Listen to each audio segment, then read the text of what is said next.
Thought I heard somebody say they was a breadwinner. Thought I heard somebody say they was a breadwinner. Thought I heard somebody say they want a breadwinner. Thought I heard somebody say they want a breadwinner. Hey, what's going on, man? It's LJ and I'm back with another video. I know we haven't uploaded on our YouTube channel in a while, and that's solely because we've been focusing on our Telegram channel with our students and understanding exactly what they needed to become profitable from our channel. So as you can see displayed right here, we was 8-1 on our trade calls last week, which I think is a good percentage. So I think we're doing well in that aspect of it. So let's get down to exactly what this video is about.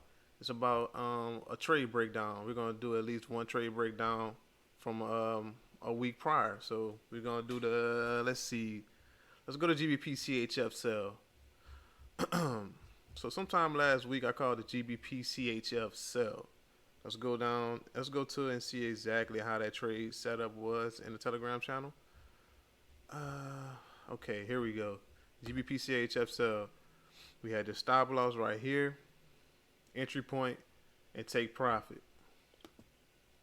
Okay, so let's head over to the charts to see exactly why I called that trade out. Let's go to the 1 hour.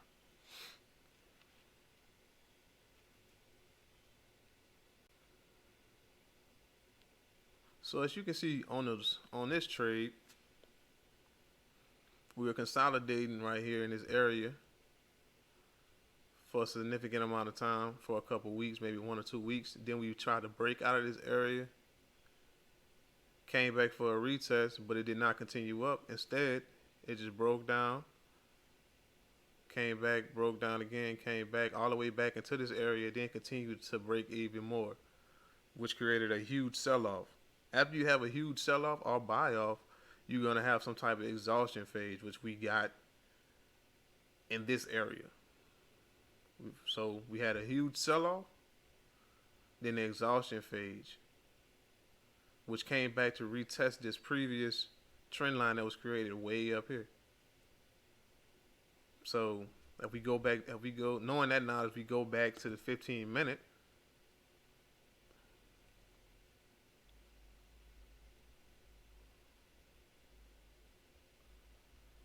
now we start to see things on a smaller time frame. We see this area has not been broken. So I'm seeing it bounce right here 1, 2, 3 times on this same trend line that was created all the way at the top. So it bounced here on this trend line 1 time, 2 times, then 3 times. And that's when I seen it that night, right around 10 o'clock, 11 o'clock. It bounced here 1 more time. So I'm saying to myself, okay, it's either going to bounce at this level again, or it's going to completely just fall, either coming to this level right here. So knowing that, now we have 2 things which I like to add in my trade. I like to have more than one reason why I'm taking a trade. So knowing that we have a strong downtrend, then a minor downtrend as well, 1, 2, 3 bounces off of it, and we also have a head and shoulder pattern created right here. So we have our shoulder right here, our head, and another shoulder. So now we have 3 reasons creating confluence as well. So we have 3 reasons on taking this sell.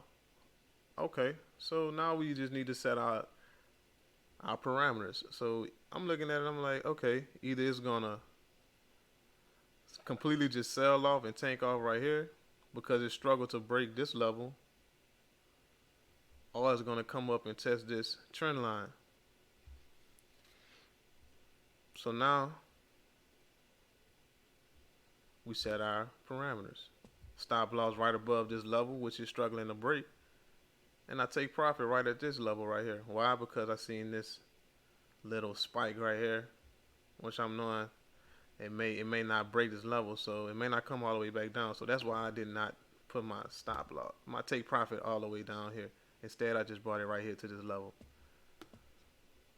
So we enter the sell right here. So let's roll the tape. Let's see what happens.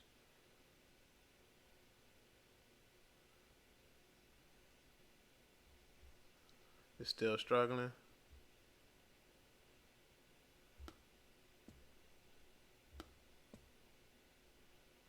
And now we finally got a tank.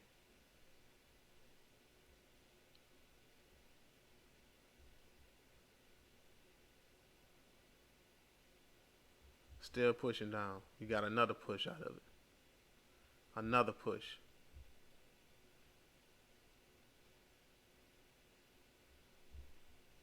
And let's pause it here. So I think right around this time, it's like 3:30. Not quite 3:30. It's like that's like 3 o'clock. But at 3:30, I sent out another update. What did I say? I said stop loss is placed in front, meaning that you can put your stop loss in front if you want to ride it all the way down to the TP, or I mean halfway in profit. I like to either put my stop loss in front, depending on what type of trade it is, take a little bit off the top, or you can just ride it all the way down. But it's especially if it's in halfway profit, you guys want to start practicing, put your stop loss in front.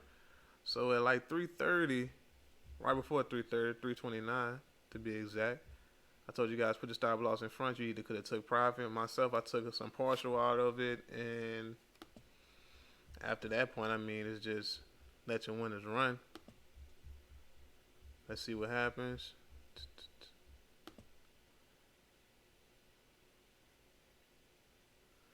Push down one more time. Show you the importance of why you want to start putting your stop loss in front. Then it started coming back. Now you're scared. If you didn't take any profit, you wishing you would have, right? So at that point, we would have been stopped out because we put our stop loss in front. Well, not stopped out. Stop break even on that one. Well, we would have still got away with a little bit of profit as well. We still letting it run, see what happens. Let's go. Boom. That's good. If it did come back on, it's okay because we took profit way down here.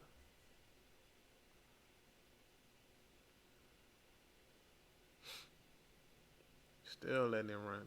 Boom. Now, if you guys didn't take profit and you just tried to ride it out, didn't put the stop loss in front, then that's what can happen to you. So as we stop this, that's why we press the issue of putting your stop losses in front, taking partials out of trades, because, I mean, you're not married to the trade. You're not married to a stop loss. You're not married to take profit. All you can do is manage your risk.